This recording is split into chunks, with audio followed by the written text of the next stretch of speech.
Okay, so you've signed up for BoxGG, you've got your gems, and now you're staring at all these different boxes. Okay, which one am I actually supposed to open? That might be what you're wondering. But in this video, I'm going to break down exactly how BoxGG's boxes work, how to read the card pools and odds, and what the different options mean, and some things I think you should look at before you spend your gems. So let's get into it. Alright, so we'll start with what exactly is a box. A BoxGG box is essentially a digital Pokemon product that contains a specific pool of possible cards you could pull. You're going to pay the listed gem price, open the box, and receive one of the items from the box available to pull. This is where I think new users can get confused. Just because you see a really expensive chase card sitting at the top doesn't mean that the box is necessarily a good deal. You need to look at the entire pool of the box. Okay, so before we even click into a box, let's see what the spice meter is. This is basically Box's way of showing you how spicy or risky the box is. The higher the spice, the more the box is generally leaning towards those bigger, hard to hit chase cards, and the more volatile the possible results can be. So when you're scrolling through the boxes, the spice meter gives you a really quick visual idea of what kind of boxes you're looking at before you even open them. This is the spice meter here. Max is going to mean those chase cards are pretty hard to pull. Low is going to mean the chase cards aren't quite as hard, but they might not be worth as much. It's a quick indicator of what type of experience you're going to get. Like I said, a lower spice box might have a more consistent pull, while a higher spice box can be more focused around those big chase cards. I like to use the spice meter as a first impression, and then once I find a box I'm interested in, I'll actually click into it and look at the price, the full card details, and the odds. Okay, so let's click into one, this JP Trading Post. The first thing you're going to see is the price, $7.77. That's obviously important because you need to know how many gems you're going to spend for each opening. But underneath that, you're going to want to look at the actual cards available. This is the card pool. You typically see the different cards that you can pull and the odds associated with them. The odds are here. I would recommend actually scrolling through these and looking at the entire thing. Don't just look at this card. Don't look at the biggest card. Yes, it would be amazing if we could pull that, but remember it's a 0.001% chance. Okay, the next thing I want you to look at is the price of the box. A box that is 500 gems isn't automatically better than a box that's 1,000 gems. The question is, what are you getting for those gems? What's the floor? What's the ceiling? So as you can see, the ceiling is 1 million gems. That would be insane.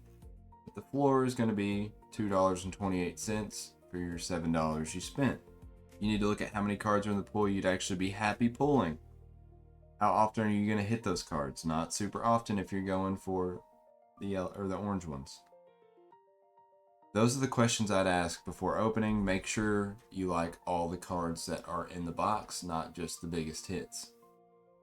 Okay, so the next thing you're going to see is the opening options. You can open one at a time, or you could open 5 at a time.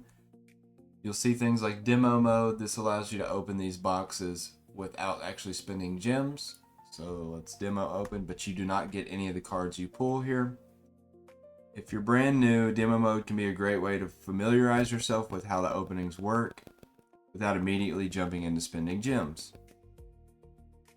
Okay, so what I look for when I'm opening boxes, I personally want to know 4 things.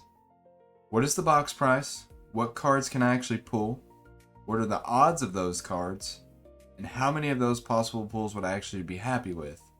I tend to go more low spice, but I wouldn't blame you if you wanted to go high spice. Just know your return on investment is not going to be as high, but if you just love cards like I do, it really doesn't bother me. I just prefer low spice because, I want to get what I'm spending.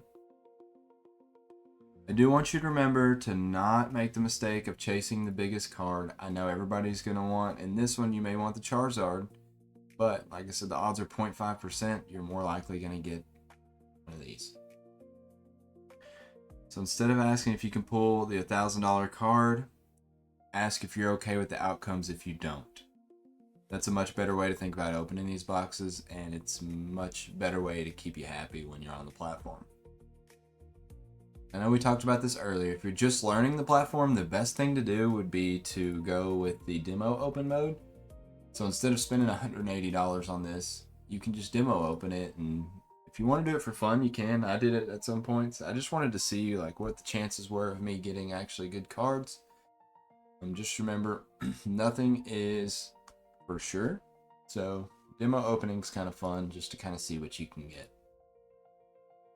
So a quick recap on exactly what we looked at and what you need to look at on all these boxes before you open them. Look at the price, look at the card pool, look at the odds, look at how many possible pulls you'd actually be happy with. Don't make your decision based on the biggest chase card. The goal isn't necessarily to find the box with the biggest possible pull. It's to understand what you're spending your gems on. So just keep that in mind.